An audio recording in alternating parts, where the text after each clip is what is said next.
Hello, this is Ron Foster with the Edgewood ISD Instructional Technology Department. This video is part 4 of 4 short videos designed to help you be more aware of what your child may encounter on the internet. You may not be familiar with the term, but there is such a thing as cyberbullying. Cyberbullying is exactly what it sounds like. Bullying through technology like cell phones, social media sites, and online games. Research tells us that about 25% of middle and high school students have been cyberbullied.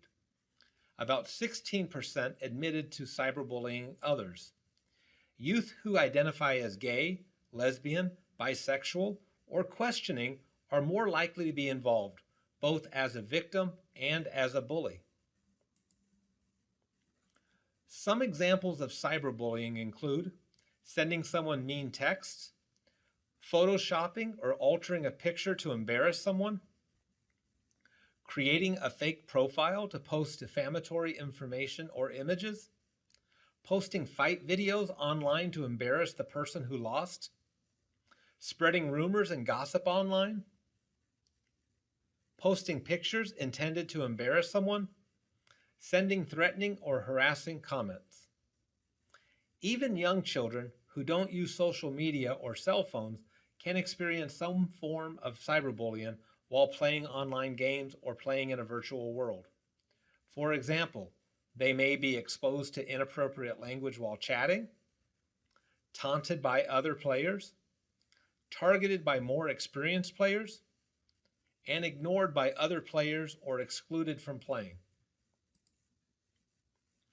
Cyberbullying differs from regular bullying in a number of ways.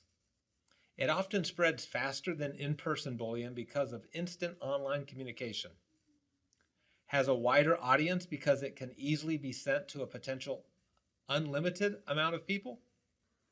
All of this can undermine your child's sense of security.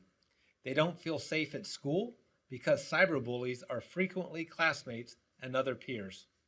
And they don't feel safe at home because the bullying is happening 24/7 online.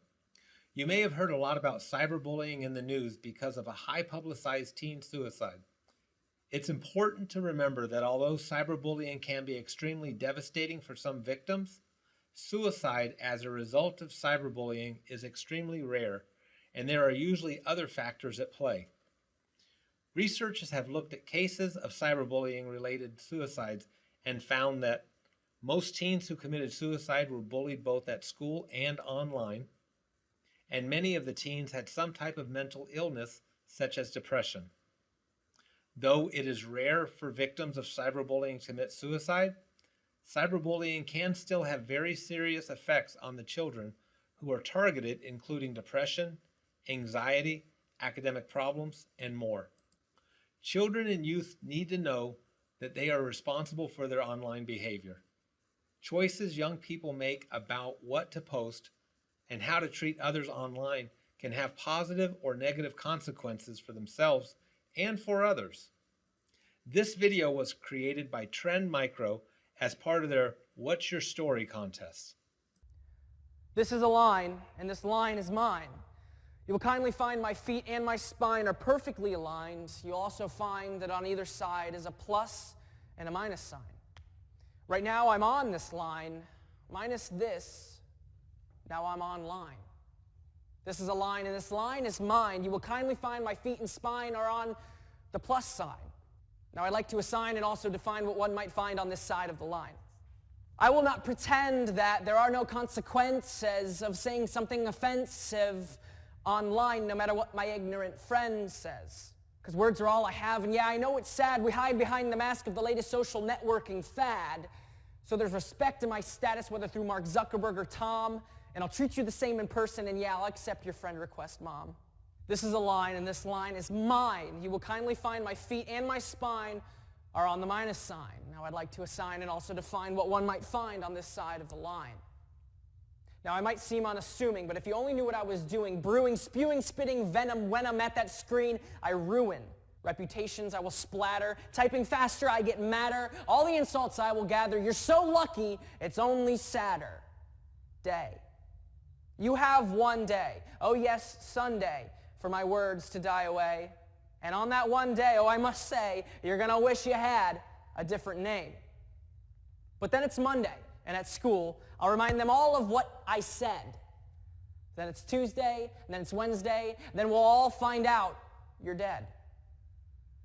This is a line, and this line is mine.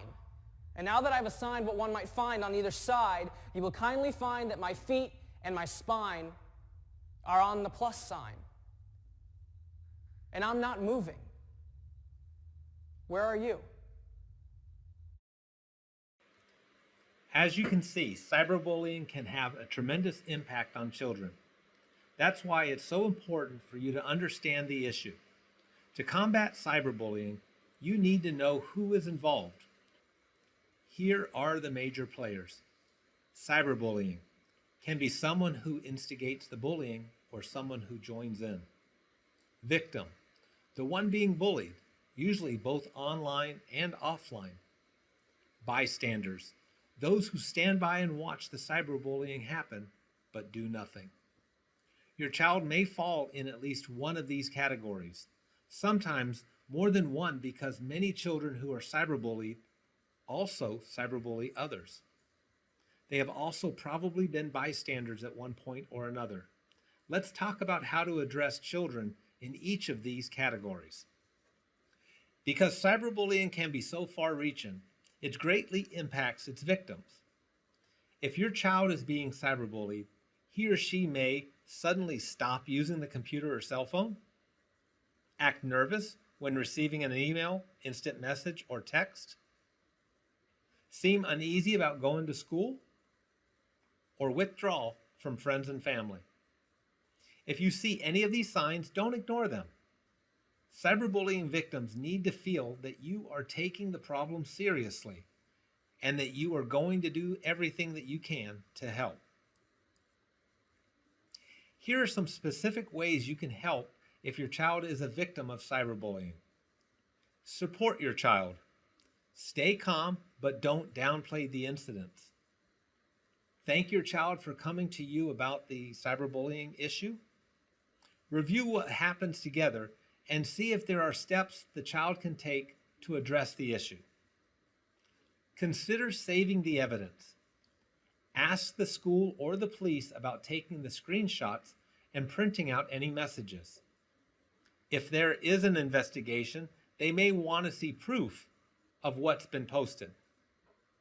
Block cyberbullies. Tell your child not to respond to the message and take advantage of website features that allow you to block any user who is bothering you. Set up new accounts. This includes email, instant messages, social media sites, and cell phone numbers. Make sure they only give the new information to friends they trust. Talk to the school. Remember, most cyberbullying involve in-person bullying by someone your child actually knows, usually a classmate. Teachers and administrators should work together in a plan to address the bullying at school. And they may have specific rules against cyberbullying too. Report it to the website or app where the cyberbullying is taking place. You might also be able to report unwanted text messages to your cell phone provider and block certain numbers. If you feel that any laws have been broken, or if your child has been threatened, then contact the police for help. You can also make a report to the cyber tip line. Finally, remember to take your child seriously. Don't use phrases like, well, kids will be kids. Bullying can be very painful. Comfort your child by offering your support and understanding. Sometimes parents don't find out that their children are cyberbullying others until they hear about it from another parent or from the school.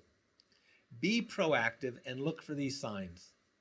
Your child may be involved with cyberbullying if they quickly switch screens or close programs when you walk by, use the computer at all hours of the night, get unusually upset if they cannot use the computer, laugh excessively while online, avoid discussions about what they are doing, use multiple online accounts or use an account that is not their own. If you notice any of these behaviors, get involved and ask them to show you what they're doing. To help prevent your child from becoming a cyberbully, you can establish expectations for online behavior. Make sure your child knows that you think bullying and cyberbullying are unacceptable. Set consequences for cyberbullying. This will vary by family, but can include losing internet privileges or more supervised internet use. Model good online behavior yourself. Children learn from the adults around them, so always be respectful of others online. You don't have to tell your children that they have to be friends with everyone, but you should teach them about respecting others. If you find out that your child has already been involved in cyberbullying, be open to working with the school as they look to correct the problem. Most kids are not bullies or victims. They are usually bystanders. They are afraid to speak up about cyberbullying because they're afraid of being targeted next or being called a tattletale. However, information from bystanders is crucial if teachers and other trusted adults are to take action. Talk to your child about not being a bystander. You can do this by establishing expectations for reporting. Make sure they understand that you expect them to speak up when they see cyberbullying happen because silence only lets it continue. Encourage them to stand up for the victim when they feel it's safe to do so. That might mean being a good friend to the victim, telling the bully to stop, or refusing to join in the cyberbullying. They can also show support to the victim in private, helping them report the cyberbullying to the website where it has taken place or to a trusted adult at school. Bystanders will feel better about reporting it if they are reassured they're doing the right thing. So help them see it through. If you have watched all 4 videos in this series, you've now heard several strategies to help you deal with inappropriate content, online privacy, sexting, online sexual solicitation, and cyberbullying. Most of those suggestions have been based on communicating with your children, but I also want to talk to you about technological solutions. Here are some options you may want to look into. Filtering and monitoring software. These can help protect your children from seeing sexually explicit content online and even notify you if they're receiving inappropriate messages. NetSmarts does not endorse any particular kind of software, but you can go to www.getnetwise.org to search for the software that best fits your needs. Consult your cell phone service provider. They may offer monitoring options for your child's cell phone. Research options for mobile devices. Laptops, tablets, handheld games, and MP3 players may have built-in monitoring options or software for purchase. Look at the individual apps they're using. Many apps have the option to turn off chat features or limit who can see what your child posts within the app. Explore built-in security features for programs and websites. These often have their own privacy or filtering services. For example, Google has a free safe search option. Each website or app has different privacy and filtering settings, so you should consult each one to help you better understand their systems. If you have any specific questions, you can write to NetSmarts at www.netsmarts.org/contact us. But remember, the most important thing is to communicate with your children about what they're doing online. Continue the conversation by asking about their interests. Discuss things with them regularly so they know you're available and have an open mind. Kids need to know that you won't freak out and stop them from going online if something happens. You may not be able to protect them from everything, but you can teach them how to make responsible choices when they encounter a problem. NetSmarts is here to help you as you establish this open relationship with your child. On netsmart.org, you'll find resources including discussion starters, information about the issues, safety pledges, tip sheets, and videos. You've seen some of the teen videos today, but NetSmarts also has materials specifically for tweens and younger children. NetSmarts.org is an interactive website for kids ages 5 to 10 designed to teach them how to be safer online. The website features resources such as activities, ebooks, games, monthly updates, and videos.